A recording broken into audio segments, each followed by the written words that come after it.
প্রিয় ভাইয়েরা, শিখার পরে আমি নিজেও এই আমল করেছি। এই কোরআনে করিমকে মাথায় নিয়ে বলি, এই কোরআনে করিমকে মাথায় নিয়ে বলি, এই কোরআনে করিমকে মাথায় নিয়ে বলি, এই কোরআনে করিমকে খুলিয়ে কলিজার সাথে মিলেই বলি, আমার মওলার নামে কসম করিয়ে বলি, যতবার আমি আমল করেছি নিজের জন্য, বিপদগ্রস্ত আত্মীয় স্বজনের জন্য, খুদার কসম প্রত্যেকবার আল্লাহ আমাকে এর ফলাফল হাতে হাতে দিয়েছে। শেখ আহমদ সরহান্দি তার নাম ছিল।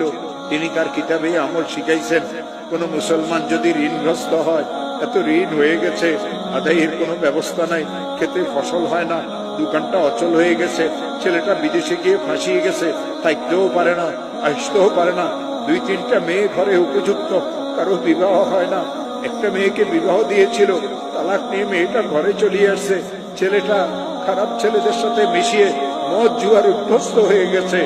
এই লোকটার পেরেশানির কোনো শেষ নাই, অনেক মামলা মোকদ্দমা তো সে ফাঁসিয়ে গেছে। হযরত মুজাদ্দিদ আল ফিসানি বলেন, কঠিন থেকে কঠিন বিপদগ্রস্ত মুসলমান যদি ইশারের নামাজের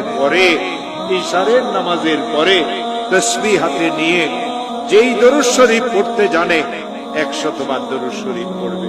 আল্লাহুম্মা সাল্লি আলা সাইয়্যিদিনা মুহাম্মদ, আল্লাহুম্মা সাল্লি আলা সাইয়্যিদিনা মুহাম্মদ, আল্লাহুম্মা সাল্লি আলা সাইয়্যিদিনা মুহাম্মদ। আর 499 বার পড়বে লা হাওলা ওয়ালা কুওয়াতা ইল্লা বিল্লাহ। একবার পড়বে লা হাওলা ওয়ালা কুওয়াতা ইল্লা বিল্লাহিল আলিয়্যিল আযীম। আবার 100 বার দরুদ শরীফ পড়বে, হাত পাতিয়ে বলবে, আল্লাহ আমি তো মামলা মোকদ্দমায় ফেসে গেছি। হাত পাতিয়ে বলবে, আল্লাহ আমার মেয়েগুলির তো বিবাহ হচ্ছে না। হাত পাতিয়ে বলবে, আল্লাহ আমার একটা মেয়ে তালাক নিয়ে ঘরে চলে এসেছে।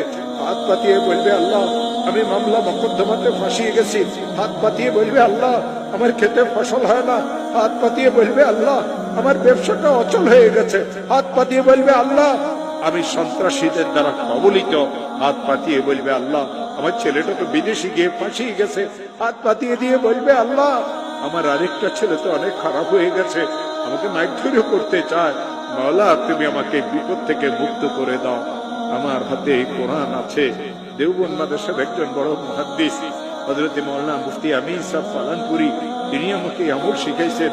তিনি আমাকে এই কথা বলেছিলেন, মাওলানা যখন এই আমল শিখেছি নিজের জন্য, বিপদগ্রস্ত আত্মীয় স্বজনের জন্য, যখন এই আমল আমি করেছি, আল্লাহর কসম এর ফলাফল আল্লাহ আমাকে হাতে হাতে দিয়েছে।